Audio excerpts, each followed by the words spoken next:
जिस इतिहास के टॉपिक थे वो हमने पढ़ा दिए थे। अब भारतीय इतिहास पढ़ना है।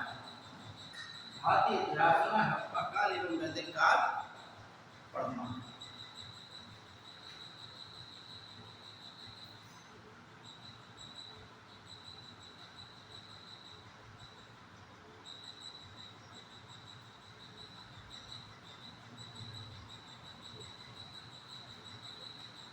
तो सबसे पहले आइए हड़प्पा काल।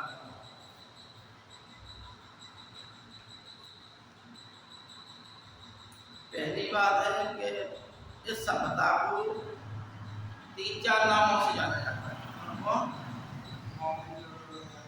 नाम इसको सिंधु घाटी की सभ्यता, प्रथम लंगरीय सभ्यता,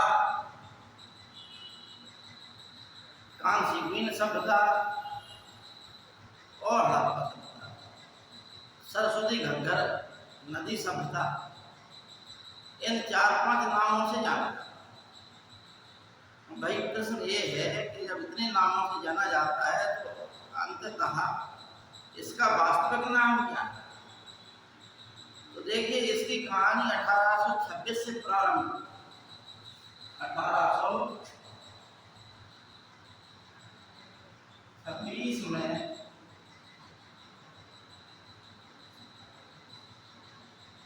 चार्ल्स मैसन नामक एक अंग्रेज था,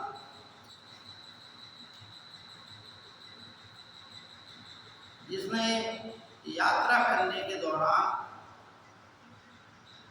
जो मतलब आज का पाकिस्तान है, उसकी यात्रा करने के दौरान यहाँ के टीलों को देखा तो उसने बताया, लोगों को जानकारी दी इस स्थल की, लेकिन फिर भी किसी का ध्यान नहीं दिया। पर ये हुआ कि इसके पश्चात अलेक्जेंडर वंश नामक एक अंग्रेज यात्री ने वहाँ की यात्रा की। फिर जो है जो 1854 में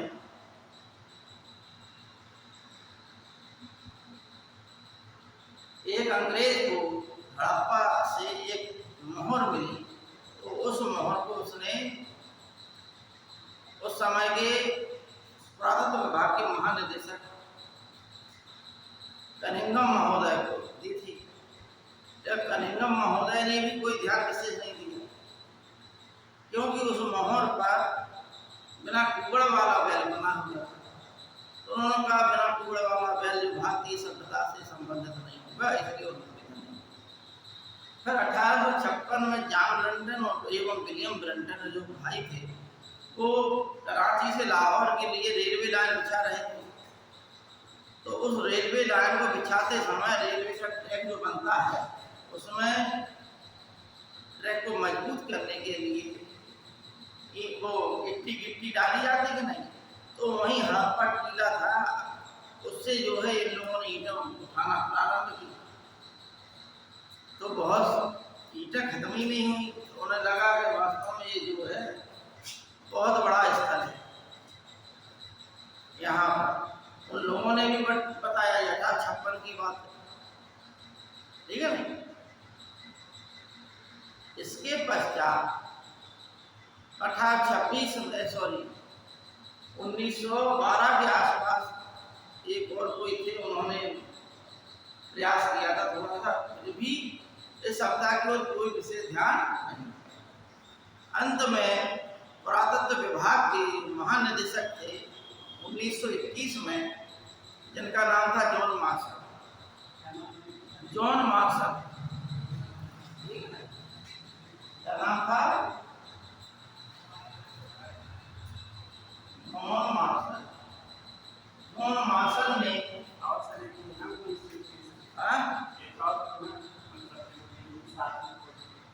नहीं, अब सुनिए, पूरी अपने नाम ही बताया अभी क्या। भारतीय पुरातत्व विभाग के महानिदेशक जो थे उस समय, इन्होंने, क्योंकि पुरातत्व विभाग के महानिदेशक थे, तो इन्होंने आदेश दिया। उस आदेश का पालन जो है, किसको आदेश दिया? दयाराम साहिब।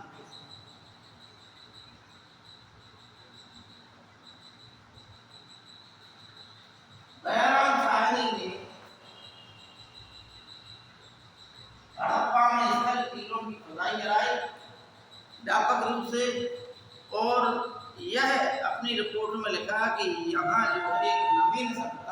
शेष y, ठीक है नहीं। अतः इसके पश्चात 1922 में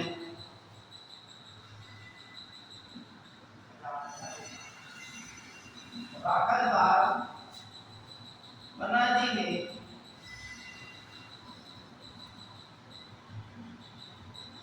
मोहनजोदड़ो की बताई जाती है, ठीक। हाँ बेटा 1922 1922 1921, ठीक। राखलदास बनर्जी 1924 में जॉन मार्शल ने एक अपनी रिपोर्ट द लंदन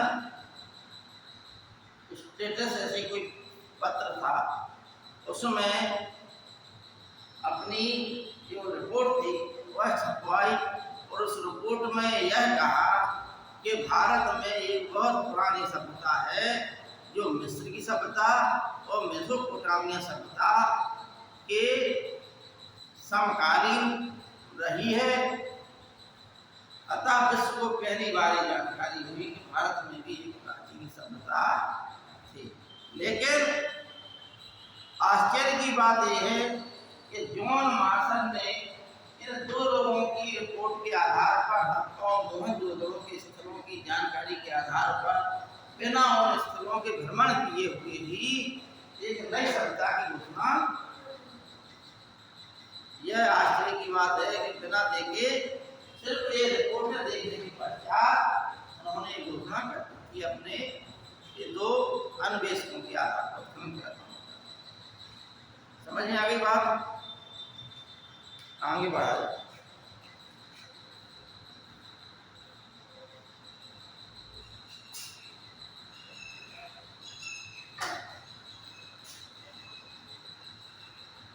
इतनी बात आई समझ? आगे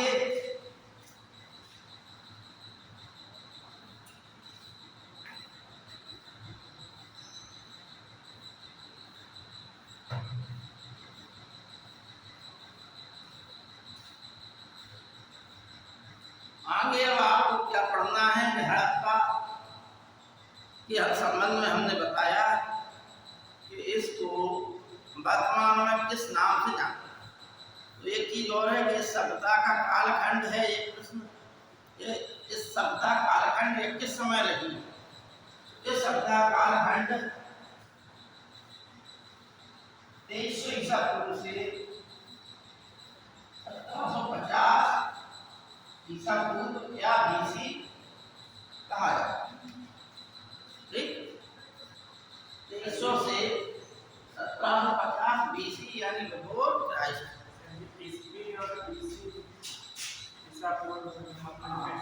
एडी और बीसी में यही अंतर है।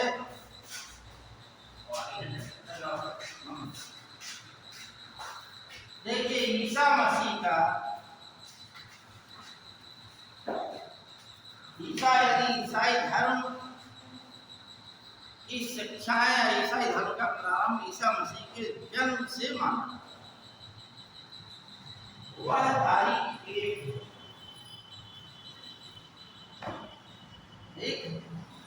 वह तारीख क्या है? एक सन 1 तारीख 1 सन 1, ठीक। तो जितनी भी संसार में घटनाएं घटी और आप लोग मेथ वाले हो, एथलीट वाले हो, इस प्रकार से यदि हम देखें तो जीरो यहाँ है, यहाँ माइनस होता चला जाता है, यहाँ तो जाता है नहीं। सबसे नजदीक में यहाँ -1 होगा और यहाँ +1 होगा, होगा कि नहीं होगा? तो बस सीधी सी बात है कि जैसे मान लो यहाँ -3 होगा, यहाँ -2 होगा, यहाँ +2 होगा, यहाँ +3 होगा। सीधी सी बात है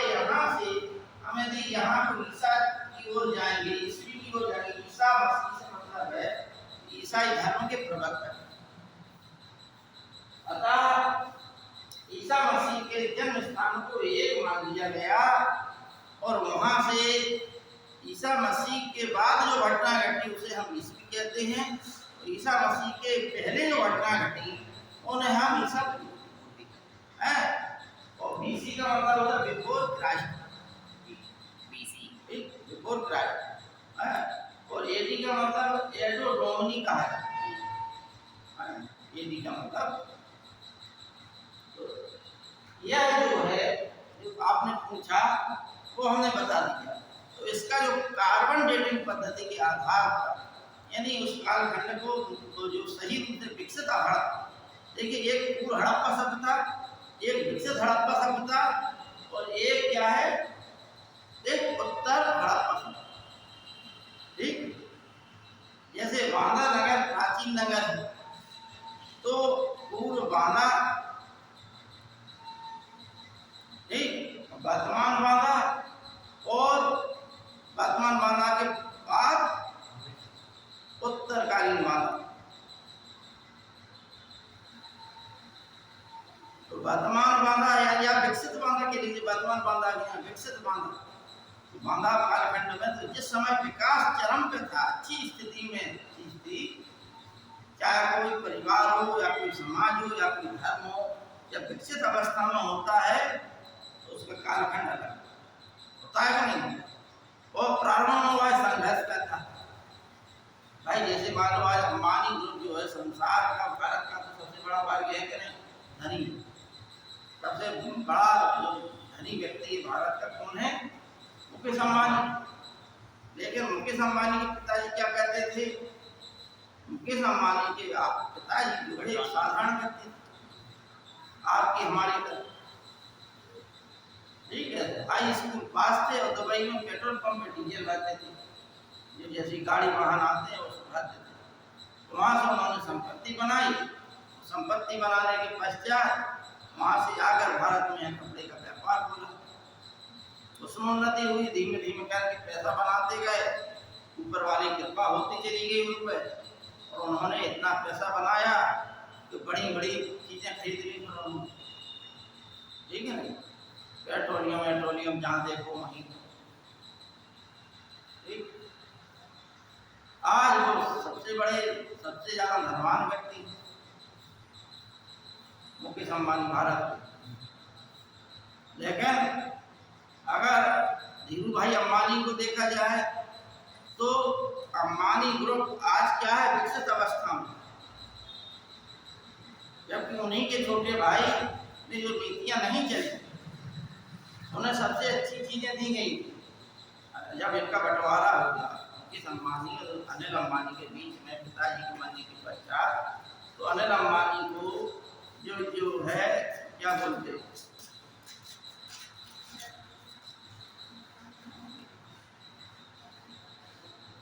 अरे सेक्टर होता है, ठीक है नहीं, वो विकसित सेक्टर दिए गए,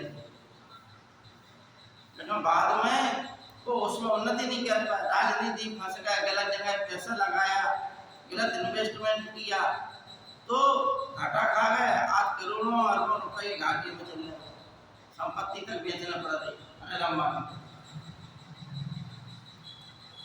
तो मुकेश अंबानी ने अपनी नीतियां अच्छी चली। तो विकसित एक काल होता है, कालखंड। उसी प्रकार से हड़प्पा का जो विकसित कालखंड है वो कालखंड क्या है, 2300 ईसा पूर्व से 1750 ईसा पूर्व। समझ में आई बात? अच्छा, इसको हड़प्पा सभ्यता क्यों कहा जाता है? क्योंकि इसके हमने कई 4-5 नाम बता दिए थे, आप लोग बाद में आए। तो इसे प्रथम नगरीय सभ्यता भी कहते हैं, इसे कांस्ययुगीन सभ्यता कहते हैं, इसे जो है सरस्वती और घग्गर, सिंधु घग्गर है सभ्यता के नाम से भी जाना जाता है, सिंधु घाटी सभ्यता के नाम से भी जाना जाता है। इतने नाम जानने के पश्चात भी अंत में वास्तविक रूप से सभ्यता किस नाम से जाना जाता है, तो इस सभ्यता को हड़प्पा सभ्यता के नाम से वर्तमान में हम जानते हैं। एक जॉन मार्शल के पुरातत्व विभाग के नेतृत्व में भारत में उत्खनन हुआ था। तो जब इन्होंने अपनी ये रिपोर्ट लिखी, इन्होंने हड़प्पा सभ्यता पर 3 किताबें लिखी, इंडस सिविलाइजेशन एंड बियॉन्ड, ऐसे कुछ नाम था इनका, एक and beyond, Indus civilisation and beyond एक पुस्तक का नाम है। 3 पुस्तकें लिखी थी इन्होंने। तो उन पुस्तकों में लिखा था इस सभ्यता, यह सभ्यता क्योंकि उस समय जब हुई तो इसके स्थल ज्यादातर सिंधु नदी के किनारे पाए गए, ज्यादा इस नदी के किनारे सिंधु नदी।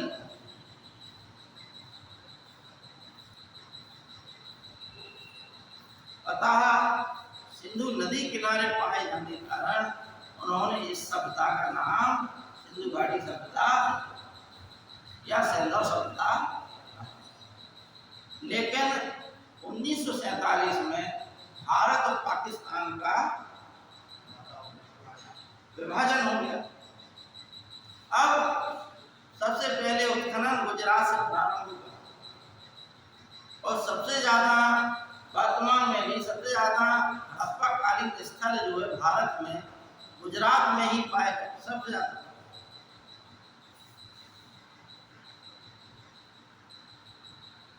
इसके पश्चात जम्मू कश्मीर में भी है, हरियाणा में है, राजस्थान में है, उत्तर प्रदेश में है, महाराष्ट्र में भी कुछ कुछ स्थल हड़प्पा सभ्यता के पाए गए।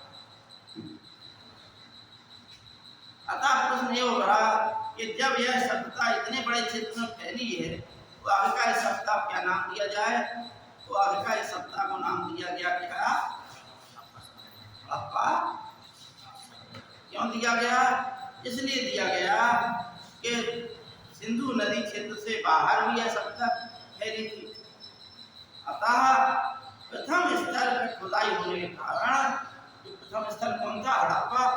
अतः हड़प्पा पर खुदाई होने के कारण सभ्यता को नाम दिया गया हड़प्पा। हड़प्पा कहाँ पर है सर? गुजरात में। हाँ, हड़प्पा कहाँ पर है? हड़प्पा हड़प्पा पाकिस्तान में है। ठीक है ना? इतनी बात समझ में आ गई आप लोगों को? ठीक। अब आइए आप लिख लीजिए कुछ महत्वपूर्ण स्थल है।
पाकिस्तान में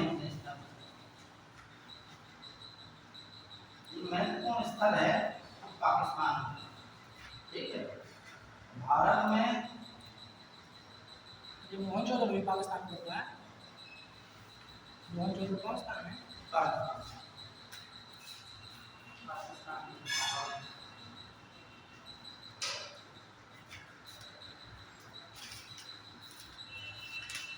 हड़प्पा रावी नदी के किनारे है।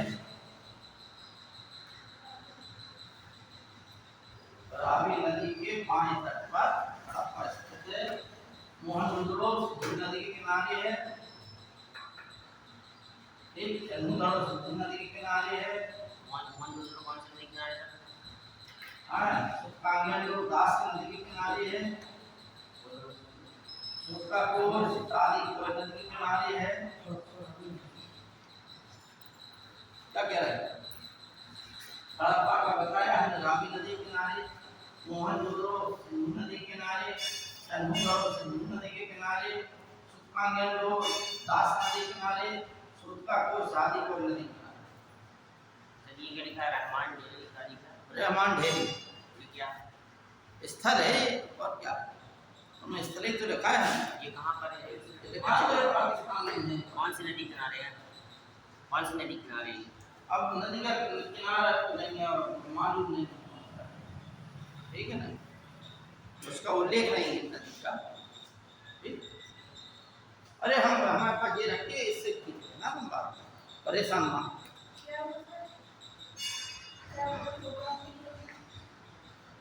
हाँ तो ले लेना बेटा, बाद में ले लेना पढ़ाने के बाद, ठीक है नहीं भाई, आप ही लोगों के लिए जितना लिखा है पढ़िए समझिए, बाद में आप लोग क्लास में आएंगे। देखिए हम इतना बता देते हैं कि इतिहास में इतना हम पढ़ा देंगे, इतिहास ही हम पढ़ाते हैं बकाया, जो है कि सिविल सर्विसेज के स्टूडेंट हम भी रहे अपने समय पर, लेकिन हमें यहाँ इतिहास विषय दिया गया है, इतिहास विषय ही हम पढ़ाते हैं अभ्युदय योजना में।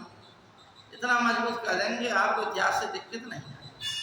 मेन चीज़ है आप लोग मैथ जो है कंप्लीट कीजिए, और विषय जो है आपके कंप्लीट धीमे धीमे कोचिंग में आते रहेंगे तो आपके कंप्लीट हो जाएंगे, क्योंकि 150 क्वेश्चन मैथ से ही आते हैं। और मैथ का अगर आपने कर लिया तो पास हो गए उसमें, इसके बाद ही इसका मूल्यांकन जी ठीक है ना। एनडीए वालों को बता रहा है, तुम सीडीएस में होता है ना, सीडीएस में नहीं है शायद, सीडीएस में सिस्टम नहीं।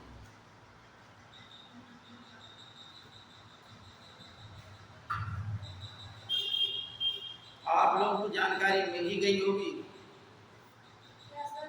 कल 1 तारीख से जो आपकी क्लास लगेंगी, कहाँ लगेंगी?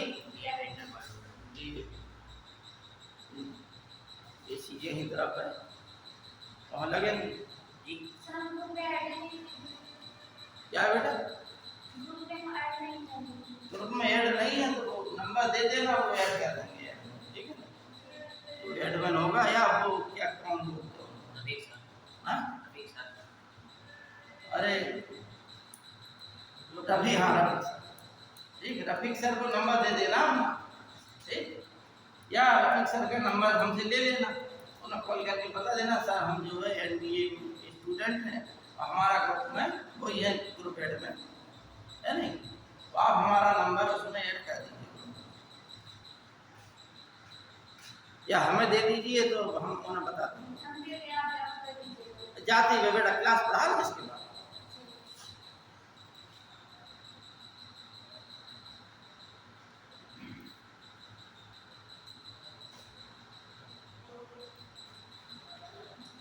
इतनी बात समझ में आ गई, ठीक नहीं। अब देखिए भारत, ज्यादातर प्रश्न जो है भारत से संबंधित पूछे जाते हैं। भारत में पहले देखिए राजस्थान,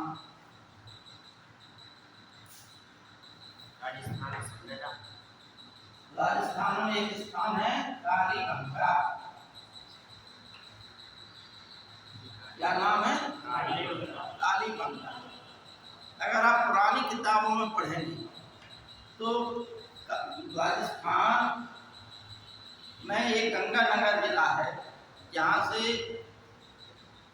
जो है सतलज नदी से हरियाणा से नहर निकाली गई, पंजाब से, हरियाणा से पंजाब से निकाली गई, जिसका नाम है यमुना नहर। क्योंकि राजस्थान में सिंचाई के लिए, पानी के लिए कमी रहती है, तो वहाँ के लिए निकाली गई थी। सबसे ज्यादा लाभ किस जिले को? गंगानगर जिले, ठीक।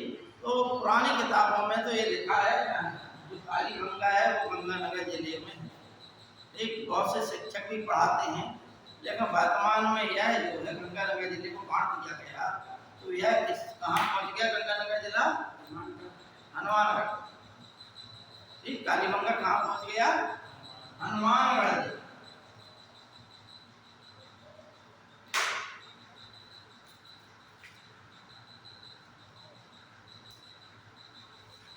हनुमानगढ़, ठीक। देखिए आप बड़ा हो सकता सभ्यता से संबंधित क्या पढ़ना है? छोटी छोटी चीजें पढ़ने के अतिरिक्त हड़प्पा काल की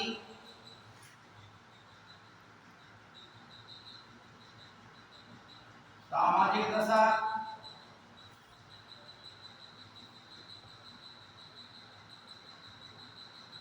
आर्थिक दशा, राजनीतिक दशा,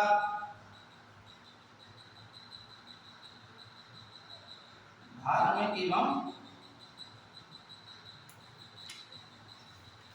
सांस्कृतिक दशा, इतना और पढ़ना होगा इसके अतिरिक्त। ठीक है। काली का मतलब होता है काला और बंगला का मतलब होता है चूड़ियाँ। यहाँ उस खनन में काले रंग की चूड़ियाँ प्राप्त हुई, इसलिए इसका नाम क्या रखा गया? काली बंगला। ओके, समझ में आ गई बात? ठीक। अब काली बंगला में हड़प्पा, पूर्व हड़प्पा, विकसित हड़प्पा और उत्तरकालीन हड़प्पा सभ्यता के चिन्ह पाए, प्रमाण पाए। इसलिए हड़प्पा सभ्यता के तीनों स्तरों की जानकारी के प्रमाण यहाँ से काली बंगला से मिलते हैं। ये प्रश्न आपको समझ में आता है। ठीक। कुछ स्थल ऐसे हैं जहाँ पर पूर्व हड़प्पा, विकसित हड़प्पा और उत्तरकालीन हड़प्पा सभ्यता के प्रमाण साक्ष्य पाए गए, वो स्थल हम आपको लिखा देंगे। ठीक है। कालीबंगा ऐसा स्थल है। अब कालीबंगा की विशेषता क्या है? थोड़ा थोड़ा सा आपको बता दिया है।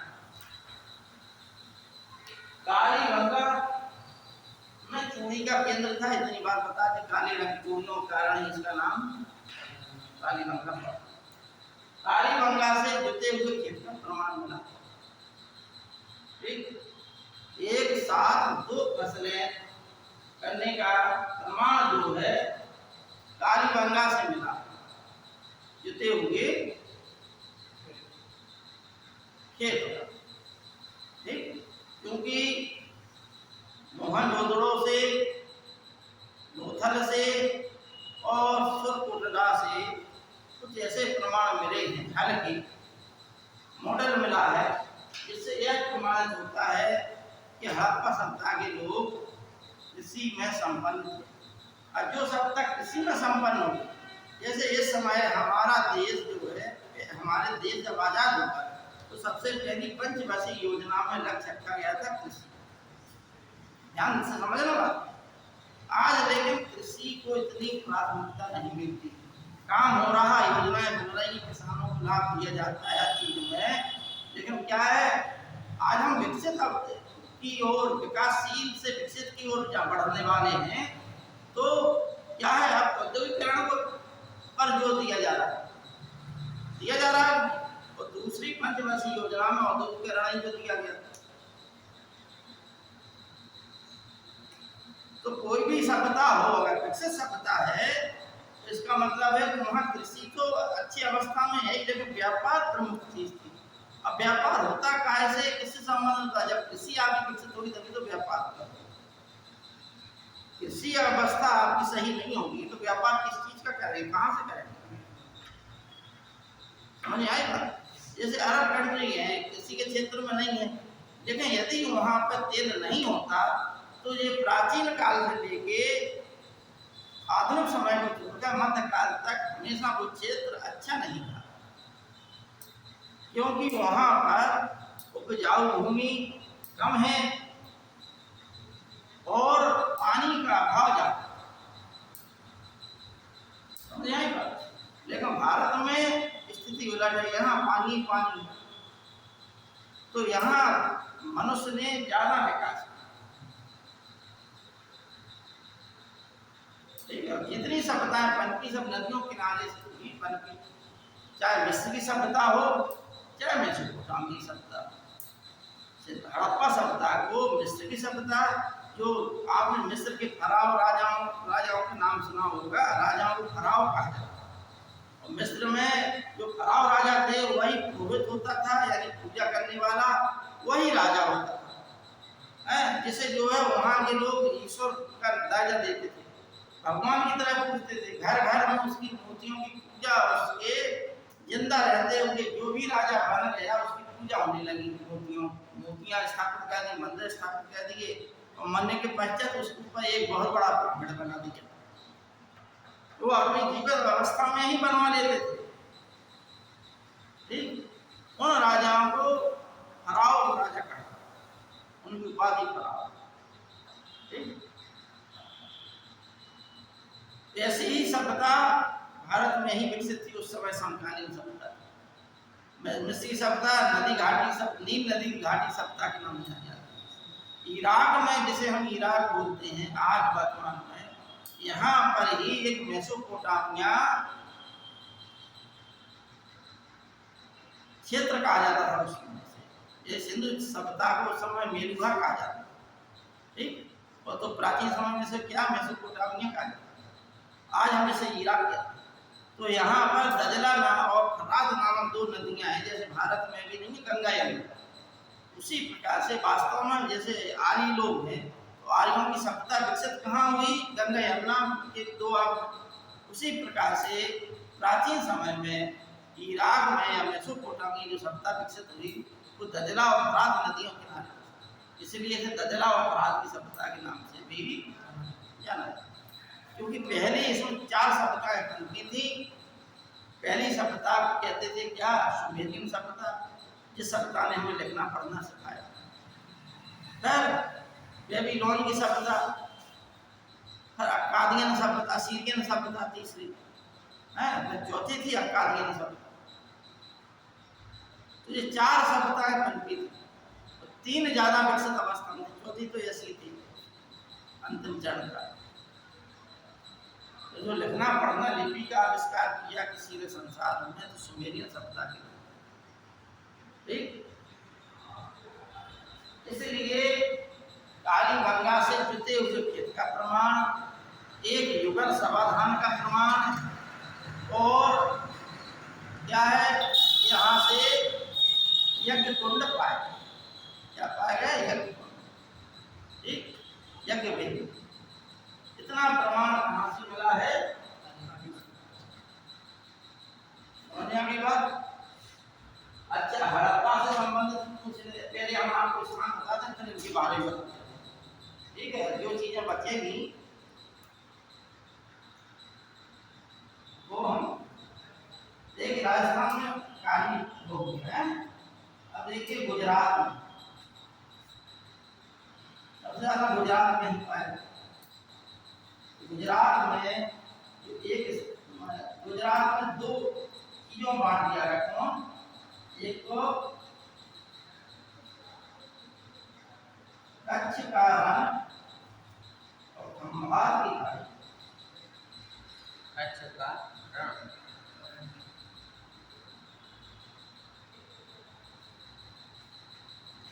ठीक,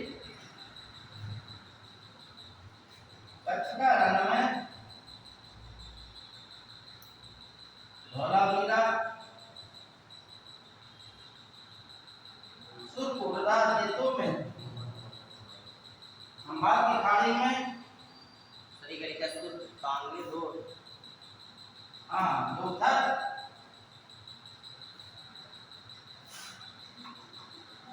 रोहती, राजपाटन, और भी 4 से स्थल है, रंगपुर,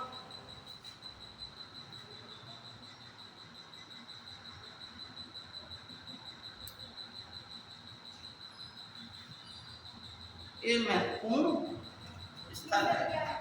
समझ रहे हम, अभी हमारे पास लिखा है, खींच लेगा तुम मोबाइल में, सब लिखा हुआ है, समझा रहे। अरे नमस्कार,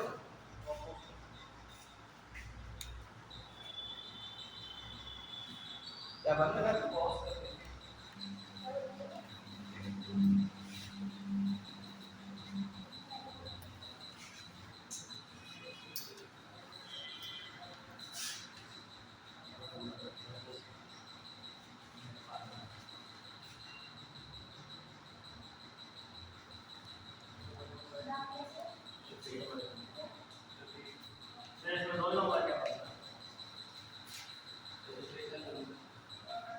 रोड नंबर को पंजीकरण नंबर होगा, पंजीकरण नंबर ही होगा नंबर।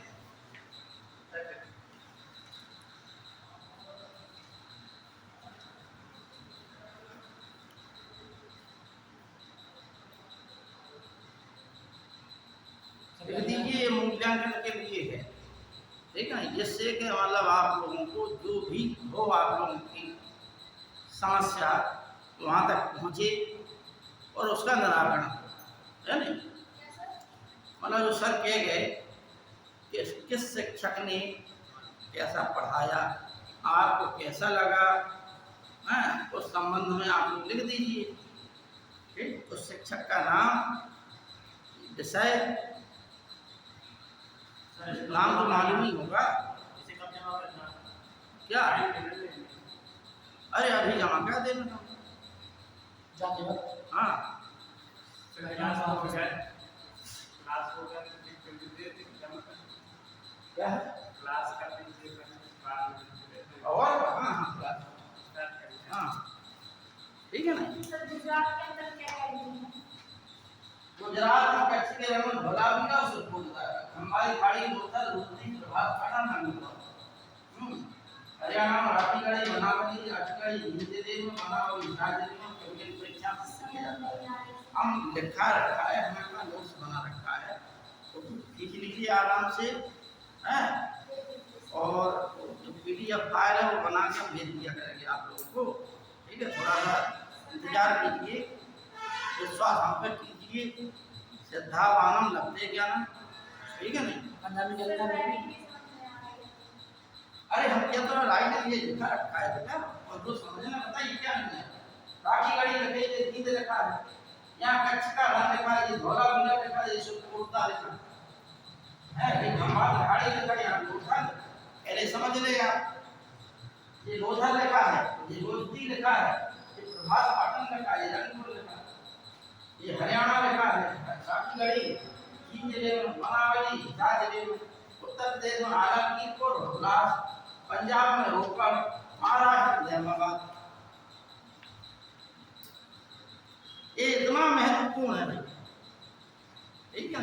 बकाया जो आसपास का है वो भी आप मतलब इतना तो आपको पढ़ना ही है, जो महत्वपूर्ण चीज है। पंजाब में क्या लिखा? पंजाब में पंजाब में रोपड़, ये सतलज नदी किनारे रोपड़ पर है नहीं, लोथल के नीचे लोथल के नीचे प्रभास पाटन, प्रभास पाटन,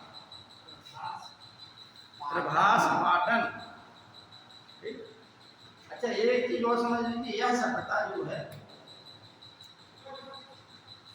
त्रिभुजाकार, शॉर्टकट में आप लोगों को महत्वपूर्ण चीजें बता देते हैं शॉर्टकट, ठीक है ना।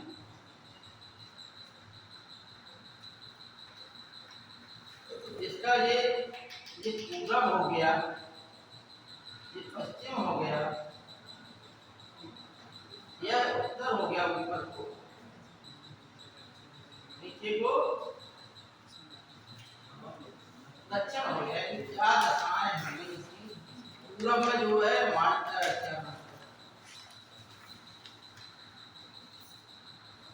मांडा है, यहाँ आलमगीरपुर है,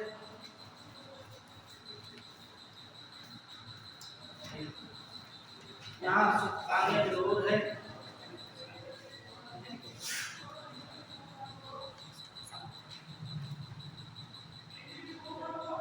यहाँ पर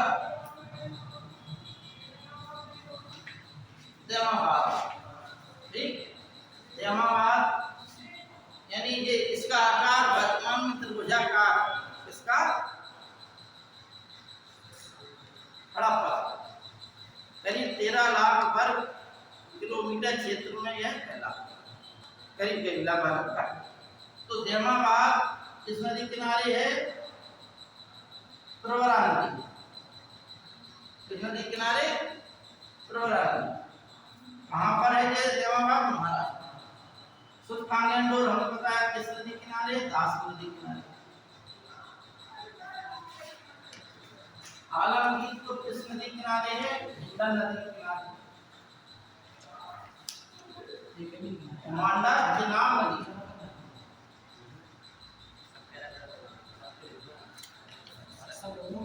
समझ में आ गई बात? ये परीक्षा में पूछा जाता है। जी? हाँ? देहमाबाद प्रवरा नदी, ये कहाँ पर पड़ती है नदी? ये महाराष्ट्र में है देहमाबाद। देहमाबाद प्रवरा नदी के किनारे बसा, ठीक है ना। उसी प्रकार से आलमगीरपुर जो कि उत्तर प्रदेश में पड़ता है, ये हिंडन नदी किनारे बसा। उसी तरह मांडा जो है जम्मू कश्मीर में पड़ता है, यह चिनाब नदी के किनारे बसा है। और सुतकानंदो पाकिस्तान के बलूचिस्तान प्रांत में है, यह जो है दास नदी किनारे बसा है, ठीक है ना। दास नदी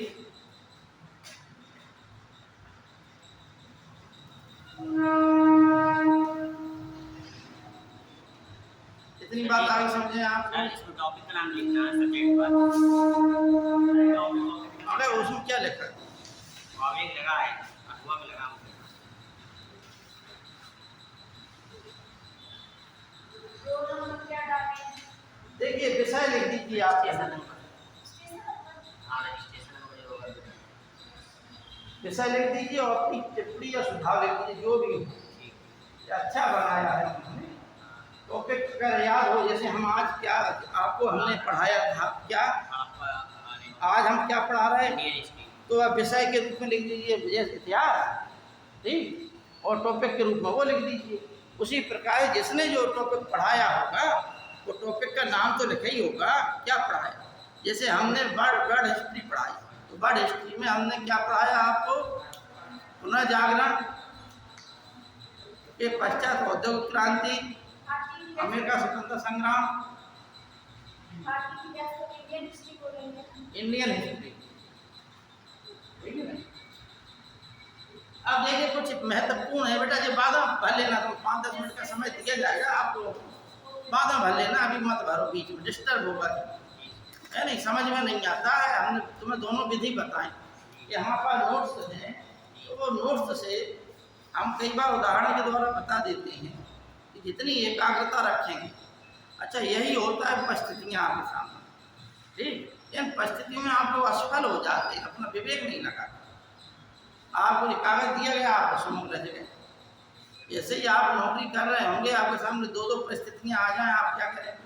जो उचित निर्णय होगा वही निर्णय आपको एक अच्छा अधिकारी बना। अब इस समय क्लास चल रही है, दिमाग विवेक की बात ये थी कि आप इसको 5 मिनट भर देते, 10 मिनट भर देते, 5-10 मिनट पहले हम क्लास बंद कर देंगे, उसमें आप भर लेगा। 15 मिनट का गैप रहता ही है बाद में 2 क्लासों के बीच में, है नहीं। तो अब हमने ये भी कहा कि हमारे पास नोट्स रखा है, आप फोटो खींच लेना, तो ज़्यादा परेशान ना हो, दिमाग पे ज़्यादा वजन ना रखो। कोई भी समस्या है आप लोग शिक्षक का नंबर लिख, प्रत्येक शिक्षक का मोबाइल नंबर लिख लिया, ठीक है ना। जैसे हमारा नंबर है 80-847-003, ठीक है। समस्या आए, आप पढ़ रहे हो, कोई समस्या आए, आप निसंकोच पूछ सकते। सर आप एक हैं? हाँ एक हैं आप? हाँ इसी कॉलेज का, ठीक है ना। तो पढ़ाते हैं कि बाधा नहीं है प्रॉब्लम? नहीं जिला जा रहा हूँ, क्या? जिला जा रहा हूँ जानो? हम पूरे के पास। तो हाँ कोई भी हर विषय शिक्षक का ले लीजिए, मैथ आप स्वयं कर रहे हैं। देखिए शिक्षक का धर्म है यही कि वो हमेशा जो है विद्यार्थियों को सन्मार्ग की ओर ले जाए, उनके उज्जवल भविष्य की कामना करें, ठीक। आपकी मान के चलिए आप मैथ लगा रहे हैं, मैथ आपको उस समय किसी में फंस गए कहीं पे, तो आपने शिक्षक को फोन किया, सर जी यहाँ कैसा क्या होना चाहिए एग्जाम, ठीक। तो वहाँ पर उस शिक्षक को बताना चाहिए कि ऐसा है नहीं। और मान लो यदि वो किसी ऐसी जगह पे है, अर्जेंट जगह पे है, नहीं बता पा रहा, तो वो अगले दिन निराकरण करेगा, कुछ घंटे बाद निराकरण करके बताएगा। भाई जैसे मान के चलिए आपने हमें कॉल किया, हम थोड़े से किसी काम से लगे हो, परीक्षा में ड्यूटी या कहीं और, या फोन ना उठा पाए, लेकिन देखेंगे बाद में आप निराकरण किए जाएगा, है नहीं?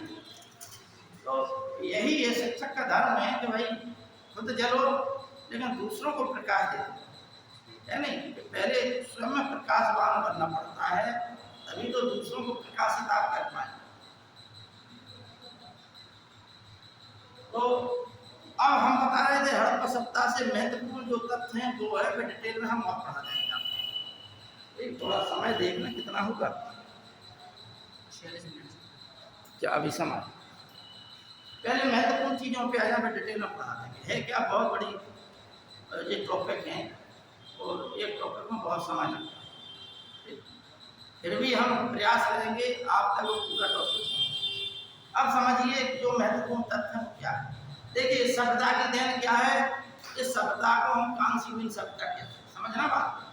कांसा एक मिश्र धातु जो किससे मिलकर बनता है, तांबा और टिन से, ठीक है नहीं?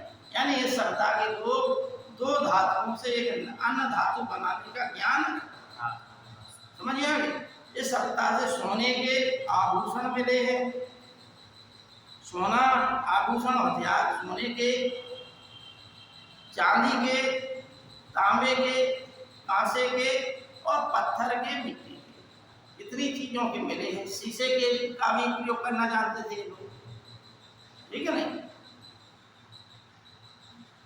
इतना इन लोगों को इन धातुओं का ज्ञान था, लेकिन लोहे का कहीं भी साक्ष्य नहीं। समझ में आ गई बात? कहीं भी साक्ष्य नहीं। अच्छा अब आइए अंदर। इस सभ्यता के लोग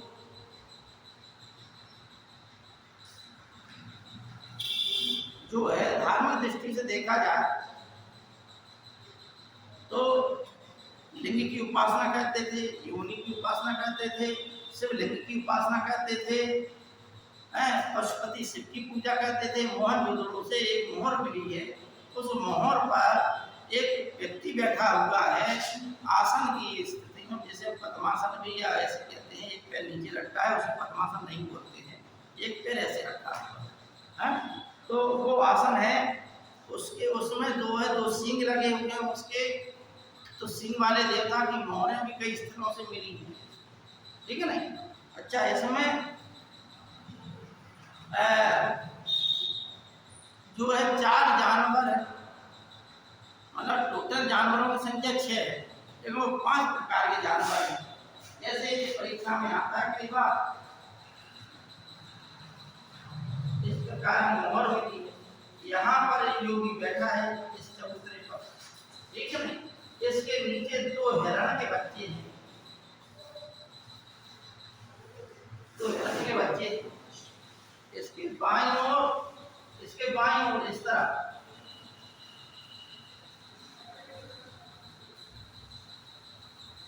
गेंडा और भैंसा है, तो इसके दाईं ओर इसे जो क्या है पशुपति से कहा गया।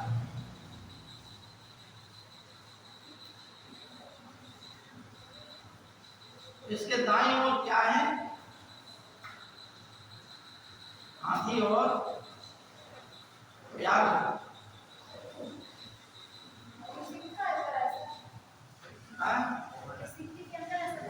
सिक्का नहीं, मोहर बताया, क्योंकि उस समय मुद्रा का अभाव था, सीधी सी बात है। लोग व्यापार करते थे तो वस्तु विनिमय के आधार पर करते थे, मुद्रा चलती है। भारत में मुद्रा पहली बार किस कालखंड में चली? 6ठी शताब्दी ईसा पूर्व में, ठीक? कौन काल था वो? उस समय महात्मा बुद्ध महावीर स्वामी का काल, 6ठी शताब्दी ईसा पूर्व में। भारत में 16 महाजनपद थे, यानी 16 बड़े बड़े राज्य भारत। तो उस कालखंड में जो मुद्राएं चली उन्हें हम बोलते थे आहत मुद्रा।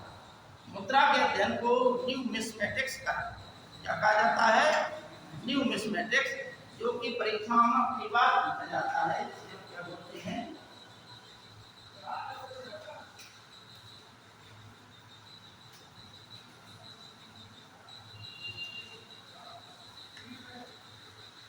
इसको क्या बोलते हैं, सिक्कों के अध्ययन, ठीक है नहीं? सिक्कों के अध्ययन की शाखा को हम क्या बोलते हैं? न्यूमिस्मेटिक्स। उस समय भारत में सबसे पहले सिक्के कहाँ चले, किस काल में? हाँ? 6वीं शताब्दी सब क्या चले थे? 6वीं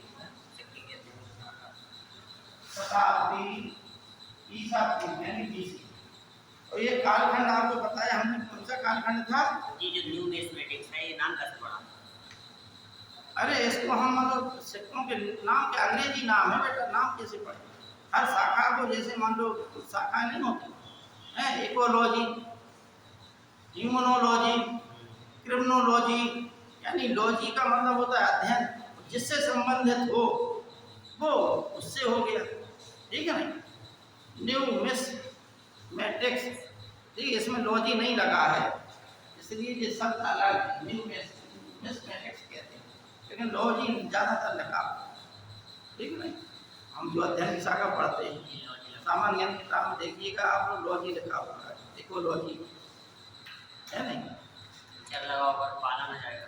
हाँ अगर कल्चर लगा होगा तो पाला ना जाएगा। हाँ हाँ, पिस्सीकल्चर है नहीं, मत्स्य पालन, सेरीकल्चर, रेशम पालन, इस प्रकार से शब्द हैं।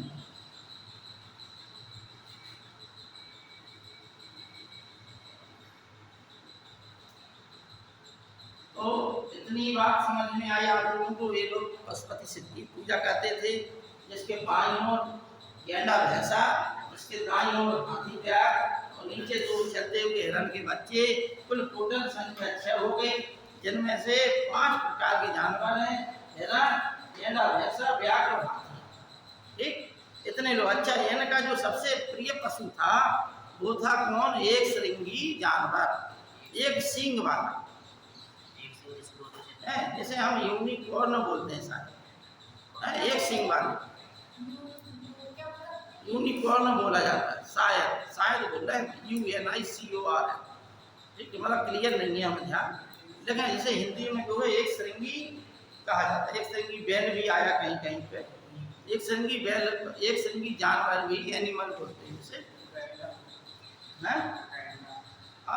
अब वर्तमान में उसे गेंडा बोलते हैं। गेंडा जैसा आकार नहीं है उसका, जो तस्वीरों में है, हम किताब नहीं लाए, अल्लाह जो टर्न पढ़ेगा उसमें आपको एक किताब है, अगर आप लोग पढ़ कर सकें तो किताब खरीद लेना, उसमें हमें चित्र के दिया गया है, ठीक है ना? सस्ती भी आती है और अच्छा लिखा है।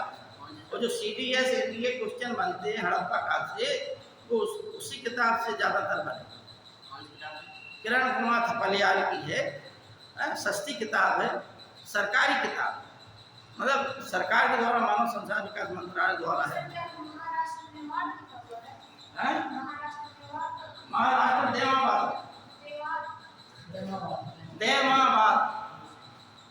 ठीक। तो आप समझिए एक श्रृंगी पशु जो है इनका प्रिय पशु, एक श्रृंगी जानवर जो था वो ज़्यादा उसके चिन्ह पाए गए, इसलिए सबसे प्रिय जानवर था। ठीक, उबरदार बैल के भी जो है वो चिन्ह मिले। पीपल इनका सबसे प्रिय वृक्ष था, पीपल का सबसे ज़्यादा उल्लेख हुआ है। ठीक, हड़प्पा से एक ऐसी मोहर मिली है जिस पर एक स्त्री नग्न अवस्था में उल्टी जो है खड़ी हुई है, सिर के बाद, ठीक है ना, उल्टी है, उसके गर्भ से, पेट से एक पौधा निकला हुआ है, उसके अपोजिट दिशा में एक आदमी हंस के लिए हुए, एक औरत जो है हाथ जोड़ खड़े हुए है। इसका मतलब ये है कि वो जॉन मार्शल ने उस मुद्रा को उर्वरता की देवी के नाम से, यानी धरती माँ, उर्वरता की देवी, ठीक, यानी गॉडेस ऑफ पार्टी बोलिए, मतलब एक जैसे बता रहा है उपजाऊ पन की देवी, ठीक, उर्वरता की देवी। जॉन मार्शल ने इसे पशुपति शिव नाम दिया। अब यहाँ के लोग जल स्नान भी करते थे, जल को भी पवित्र मानते थे, तो मोहनजोदड़ो से एक बृहद स्नानागार बना।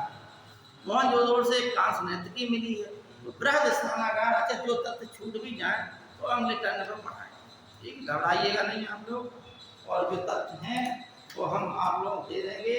ये रखा है। तो एक बृहद स्नानागार था जो कि आयताकार प्रकार का था, जिसमें उत्तर और दक्षिण दिशा में सीढ़ियां थी उतरने के लिए।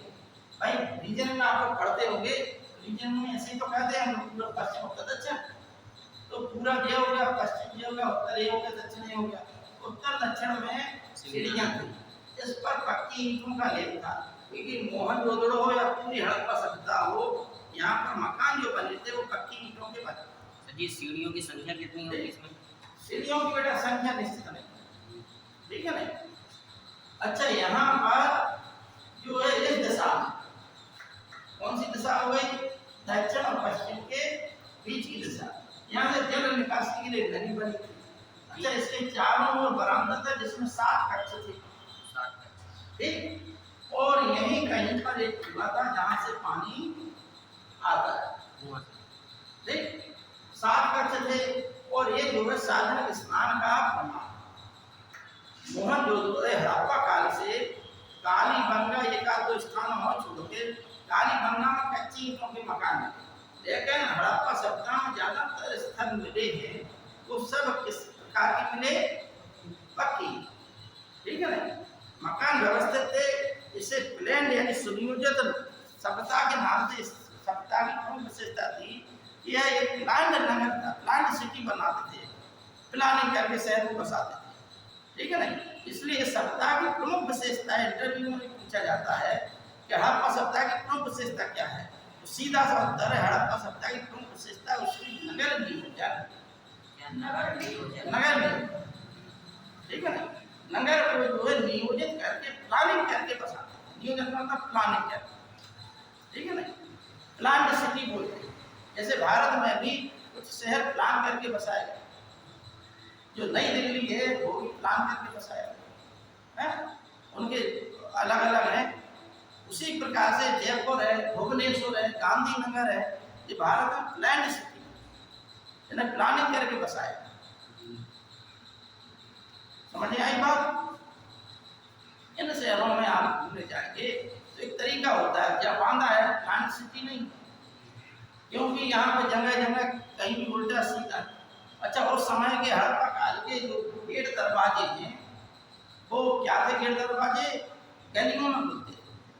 ईंटों का आकार कितने सेंटीमीटर का था? 7:14:28, तो 7 एकम 7 दूनी 7 चौकों, हाँ ठीक। इस अनुपात में ईंटों का आकार था, जो सामान्य आकार था, ठीक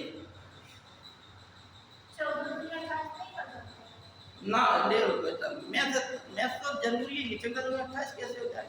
यहाँ से अनुपात माना जाता है ना, यहाँ से शुरुआत होगी। सर 28 सेंटीमीटर उसकी लंबाई होगी, हाँ हाँ इसी अनुपात में बनते हैं। 7 ऊंचाई होगी, हाँ लंबाई आयताकार हो गया, घनाकार हो जाएगा। हाँ बस भाई आइंस्टीन ने देखिए एक चीज बताई थी, आइंस्टीन को महान वैज्ञानिक माना जाता है। उन्होंने कहा लंबाई गुणित ऊंचाई गुणित चौड़ाई, ठीक। इन 3 चीजों का हमारा पूरा विज्ञान रखा, ये 3 चीजें चलती हैं, है ना। इसे हम क्या बोलते हैं? 3 डायमेंशनल बोलते हैं, त्रिविमीय, ठीक। तो आइंस्टीन ने ये बताया कि जिस दिन हम इसमें क्या है समय को प्रवेश करा था, टाइम को, तो हम संसार की अनेक चीज़ों की जानकारी प्राप्त करें। जो अनसुलझी गुत्थियाँ हैं उन अनसुलझी गुत्थियों को भी हम सुलझा देंगे, हाँ 4 डायमेंशनल हो जाएगा उस समय। अभी हमारी विज्ञान वहाँ पर नहीं, क्योंकि प्रयास हो रहा है, ठीक नहीं। क्योंकि एक चीज और है कि विज्ञान तक पहुंचने के लिए पहले विनाश प्रारंभ हो जाता है, वहां तक पहुंचना। कैसे? यदि हम वर्तमान को ही देख लें तो आज हम जो है कहाँ तक? सौर मंडल के पूरे ग्रहों तक नहीं। चंद्रमा है, ज़्यादा चंद्रमा पे वो आदमी उतर पाया है, अब उसका भी अन्वेषण नहीं किया, ठीक। रोज वो होती है कि अगर आप एक बार गए तो आप बार बार जाएंगे, वहाँ से चीज़ें वहाँ से लाइए, वहाँ का सब चीज़ों का अध्ययन कीजिए। इतना अभी विज्ञान हमारा नहीं, पर इतना जान लिया कि चंद्रमा में ऐसा ऐसा है, ठीक है ना, दूर से देख लिया, दूर से अध्ययन कर लिया। लेकिन विज्ञान में हमने ये सौर मंडल के अंतर्गत, या हम कहते हैं यूनिवर्स बोलते हैं जिसे हम अंतरिक्ष बोलते हैं, उसके अंतर्गत अभी हम कुछ जानते ही नहीं दिया। पर इतना जानते हैं कि एक सौर परिवार से बड़ा होता है गैलेक्सी। एक गैलेक्सी में अनेक सौर परिवार होते हैं, एक सौर परिवार में अनेक ग्रह होते हैं, एक ग्रह के अनेक उपग्रह होते हैं, है नहीं। अच्छा, एक आकाश गंगा और अंतरिक्ष में अनेक आकाश गंगाएं फैली हुई। अब हम जब अपने सौर मंडल की खोज नहीं कर पाए, तो हम जो है एक एक आकाश गंगा में अनेकों सौर मंडल है, बहुत सारी आकाश गंगा भी है। अब हम उन सौर मंडलों को क्या खोज पाए? फिर इसके पीछे अनेक गैलेक्सियां भी हैं। फिर इसके बाद विज्ञान के लिए एक अनसुलझी पहेली ये भी है कि जो धूमकेतु आते हैं, कहाँ से आते हैं भैया, कहाँ को फिर चले जाते हैं। और इनका ये भी है कि बिल्कुल बिल्कुल निश्चित समय पे आते हैं। जैसे हेली धूमकेतु जो है वो हर 76 साल में जो है आता है, ठीक है ना। तो 76 साल बाद फिर पृथ्वी के निकट से गुजरेगा। 76 साल बाद धूमकेतु जो है, जिसे अंग्रेजी में क्या बोलते हैं,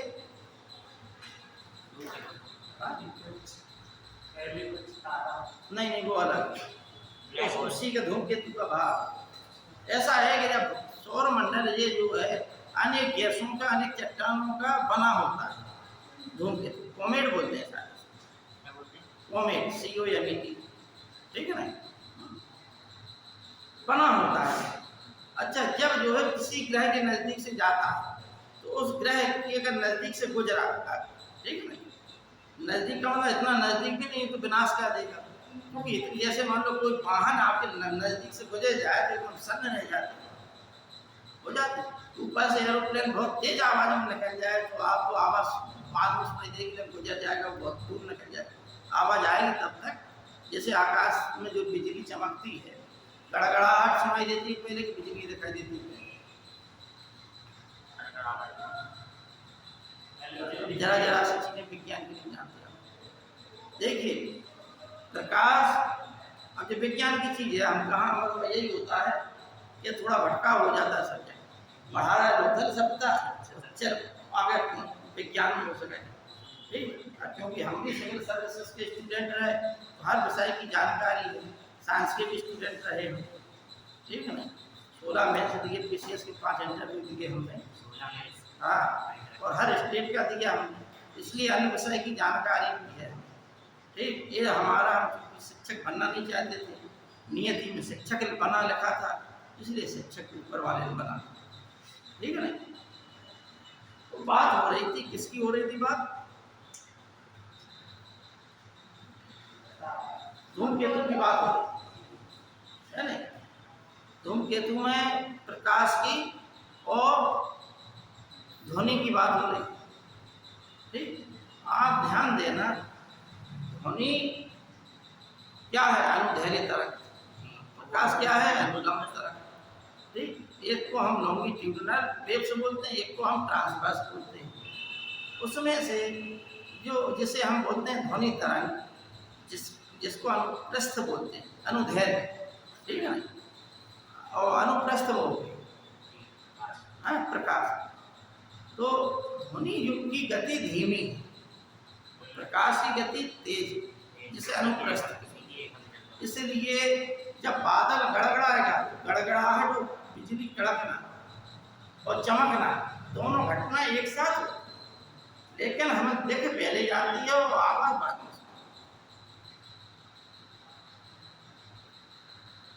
ठीक है ना।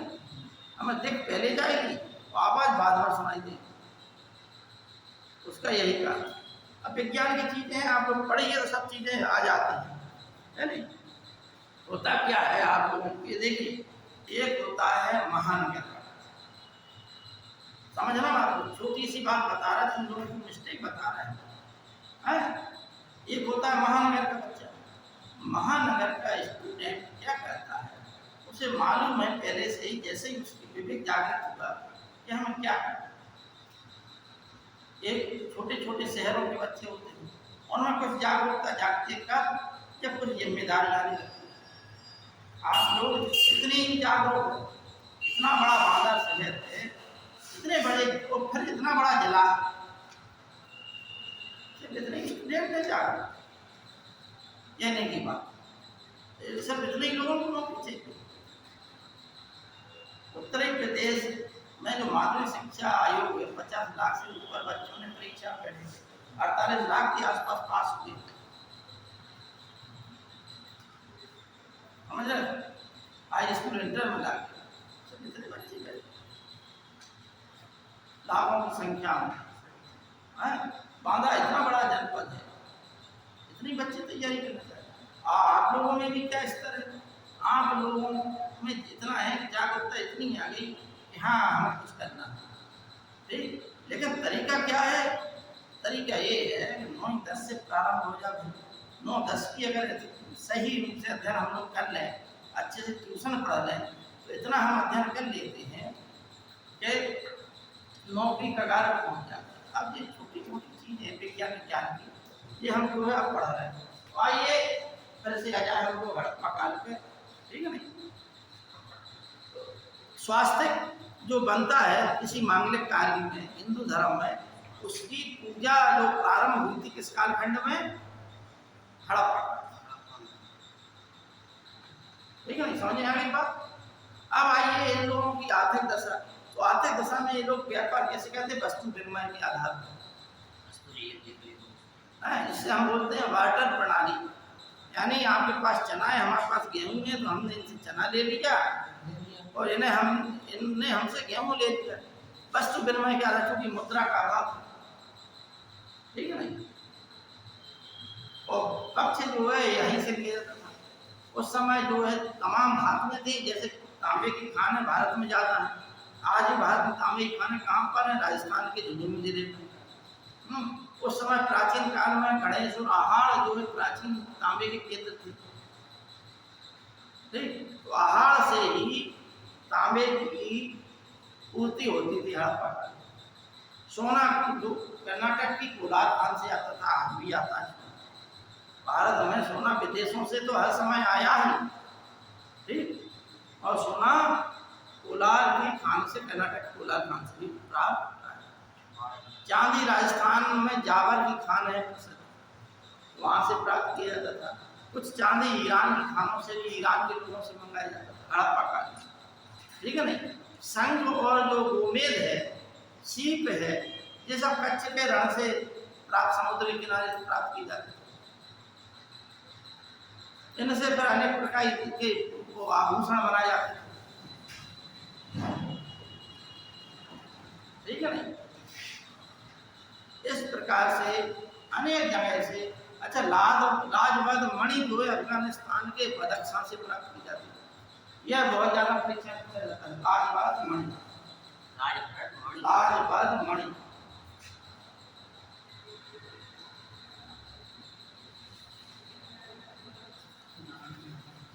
ये बदख्शां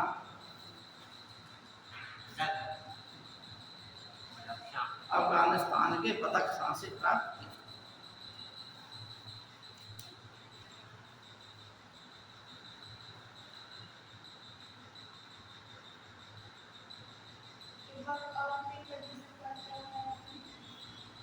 ये लाजवद मणि जो है यहाँ से प्राप्त करते थे हड़प्पा सभ्यता के लोग, बदख्शां से, जो अफगानिस्तान, ठीक। अच्छा, अब एक चीज वो देख लीजिए, हमने आपको ये बताया कि हड़प्पा स्थल में ये चीजें तो हो गई। हड़प्पा स्थल में अफगानिस्तान से भी जो स्थल थे, अफगानिस्तान से जुड़े हुए, ठीक है ना, मुंडी का सोतु धई,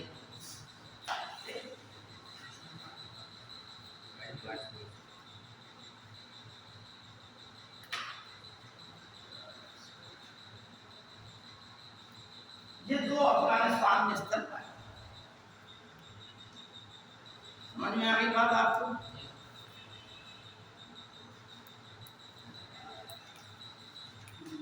यहाँ पर जो सामाजिक स्थिति थी, लोग बाग इंडोर गेम खेलते थे। कैसे? Indoor game. देखिए जैसे इंडोर गेम आपको फिर दो गेम्स आप लोग जानते होंगे। इंडोर गेम्स होता है, ये कमरा है, इस कमरे में ही क्या रैकेट बना दिया जाए या चेयर बिछा दिया जाए। तो शतरंज या पासा उस समय का प्रमुख खेल था। हड़प्पा से ही क्या पासे की कुछ कॉपियां मिली।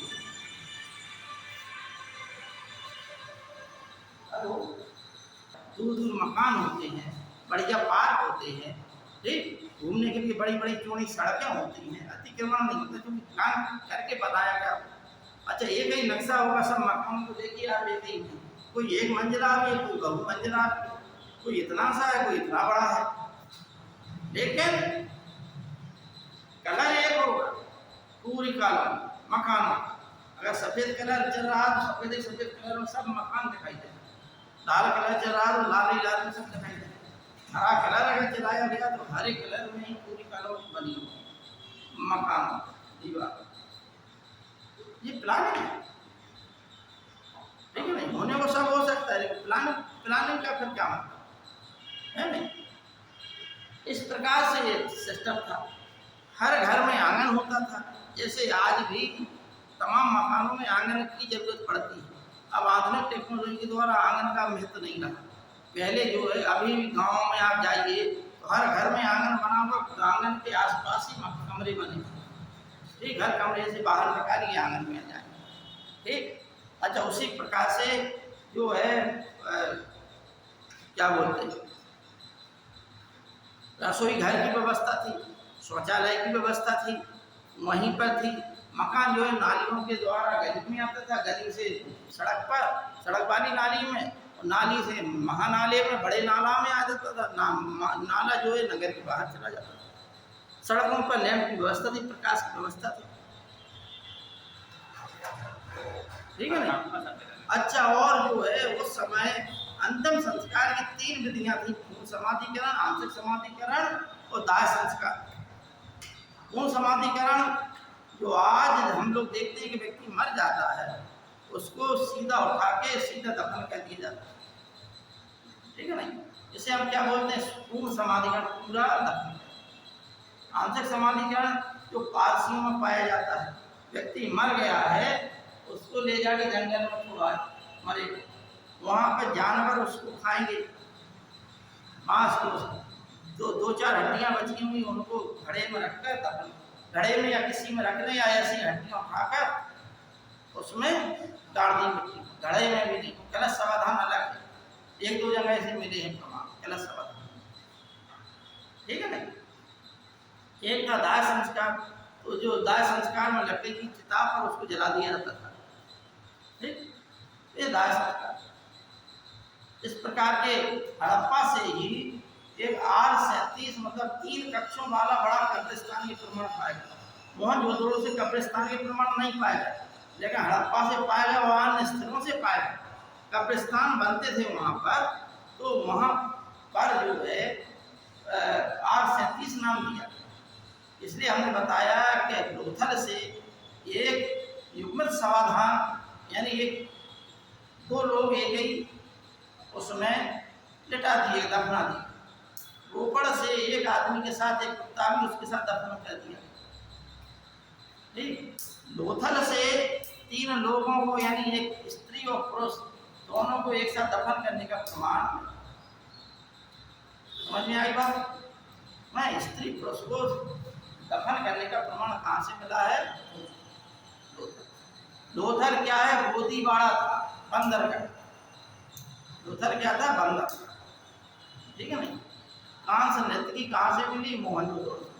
अब जो भी ज़्यादा डिटेल में है अगले टर्न पे आपको पढ़ाया जाएगा, बकाया आप लोग मटेरियल दे रहे हैं आप लोगों को, उसको पढ़िएगा, ठीक। आज इतना ही रहने दें।